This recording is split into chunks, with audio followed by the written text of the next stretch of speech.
Hello, this is Evangelist Dr. Robert L. McKim Sr. from Carrollton, Ohio.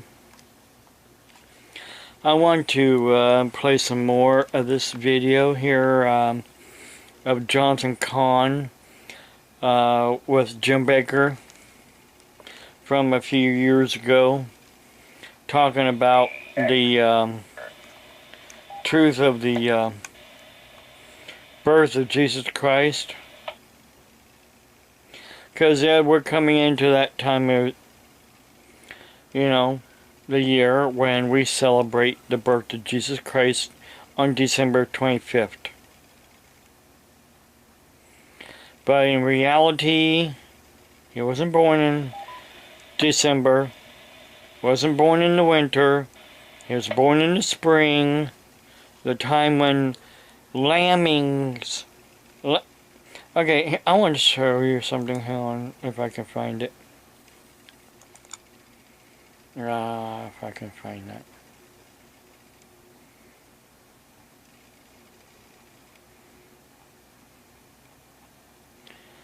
I had something saved here.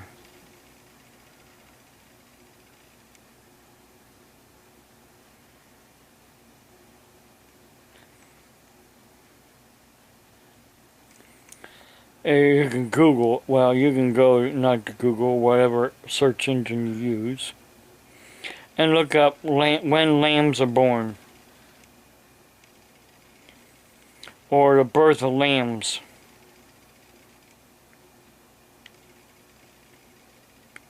And it will tell you that naturally, lambs are born only in the springtime. Now, with human intervention, in other words, humans getting involved nowadays, like they are in like artificial insemination of livestock, and now lambs can be born any time of the year, but naturally, lambs are only born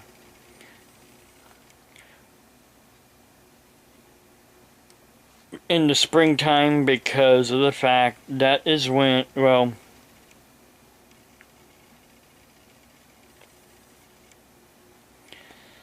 I had it saved here on my computer because I looked up the information. I don't remember where exactly I put it.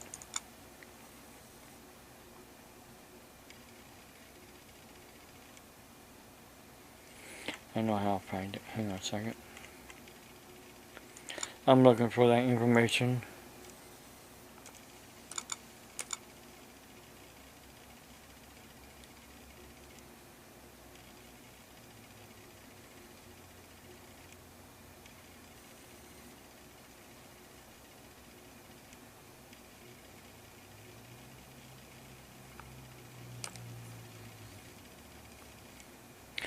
Okay, here it's called domestic sheep reproduction. Actually, that's what it's called. It's called domestic sheep reproduction, and it says right here that as with other mammals, domestic sheep reproduction occurs, sexually. Their reproductive strategy is very similar to other domestic herd animals.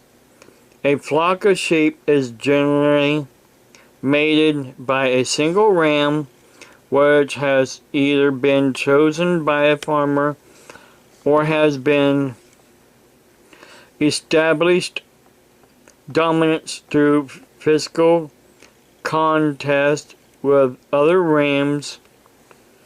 And it says right here, most sheep have a breeding season topping in the autumn, though some are able to breed year-round. largely as a result of the influence of humans in sheep breeding.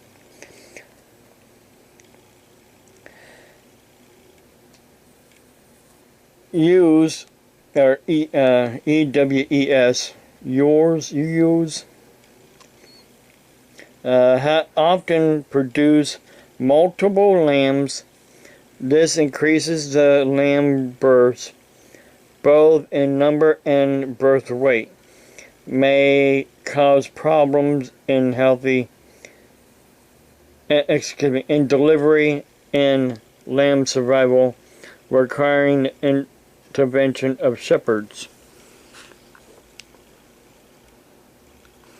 Now, there is something here I wanted to show you. I also found right here. After mating, sheep have a gestation period of around 5 months. So if they mate in the autumn, which is, around in the fall, 5 months later, which would be in the springtime, is when the lambs are born.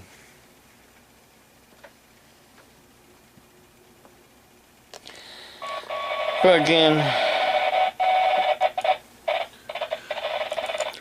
what I know? I know is what I'm being taught the truth, and I'm preaching the truth.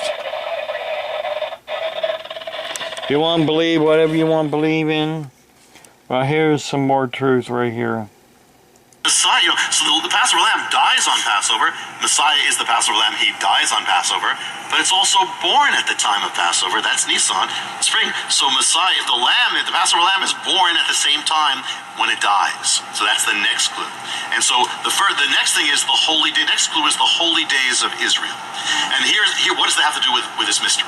Well, the central events of Messiah's life and his time on earth, they all take place on Hebrew holy days. I mean, and we'll start.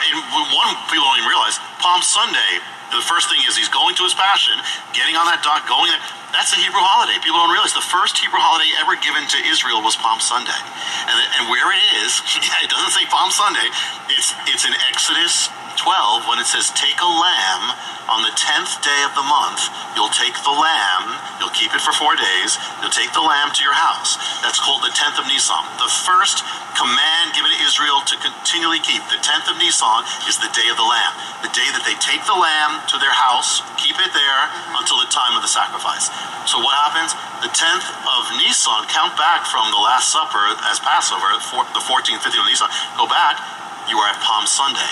Palm Sunday is the 10th of Nisan. It's the first Hebrew day ever given, and it's the day that they are actually there. When he's coming to Jerusalem, they're all taking the lambs to their house. God is taking the Lamb of God to his house on the day of the lamb being taken to the house. Oh my!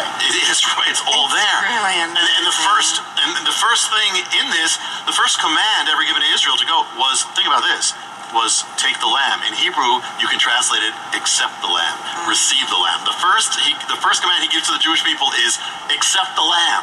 And when they fulfill that first commandment, it's all the age is complete. But that was the very first command, and that was the day.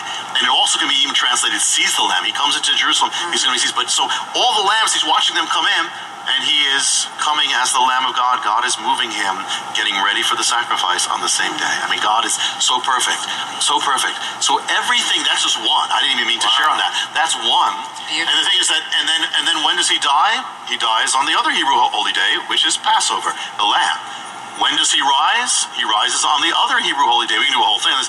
The Feast of First Fruit, the day of the first fruit, when the first fruit is lifted up from the earth as the new life after the new life of God, he is raised up as the first fruit. Paul even says it's on the day of the first fruit. Everything happens.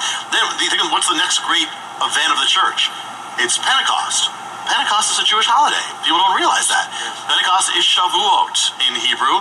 Do you know that the word Pentecost is a Jewish word that those same Greek rabbis who came up with the tower, calling it the come let us build a tower, they're the same ones who came up with the name Pentecost. And Pentecost is a Jewish holiday. In fact, there are some Orthodox Jews will know that they're celebrating Pentecost. They were the first Pentecostals because they're celebrating that.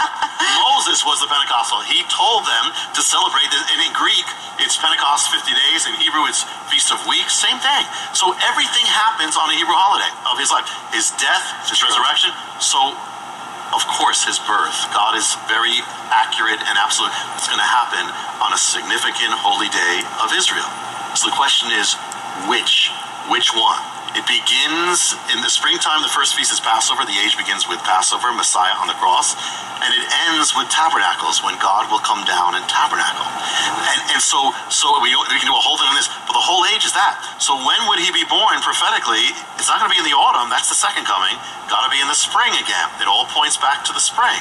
And it points back to this month called Nisan, which means the beginning. The month means the beginning. That's what it means. That's when it all begins. So, and everything he does in order. Palm Sunday, he does it according to those days. So if you count back, you got resurrection in the Nisan, you got Passover, 15th of Nisan, you got Palm Sunday, 10th of Nisan. You only have a few more days from the beginning that this has got to happen. So it's narrowing it down now to the very first days of Nisan. And so now the next clue. Every time he fulfills a holy day, he doesn't just fulfill the time, the theme of that day, he fulfills it. For instance, Passover, he dies as the Passover lamb. First fruits, he rises. So everything has to do with that. Is there any day on the Hebrew calendar that would match up with birth, new beginning, new everything? There is one day, and it happens to be in Nisan. And the one day is Nisan 1, which is the very beginning of the Hebrew year, the very day that begins everything.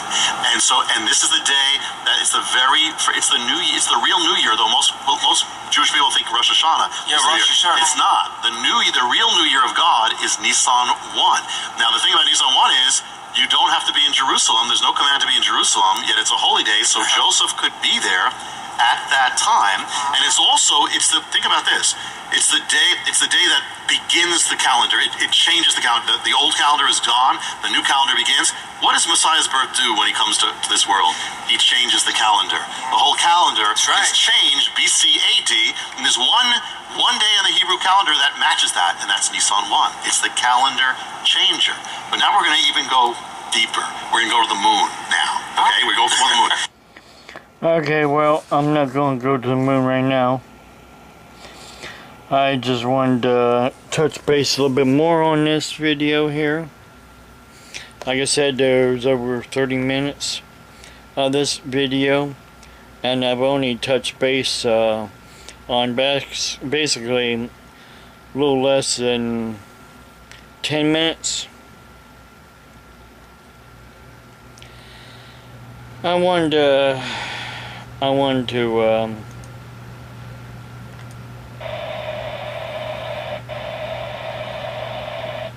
talk here more about something. I think I'm getting a phone call, so I'm going to have to get off here. God bless you. Have a blessed day.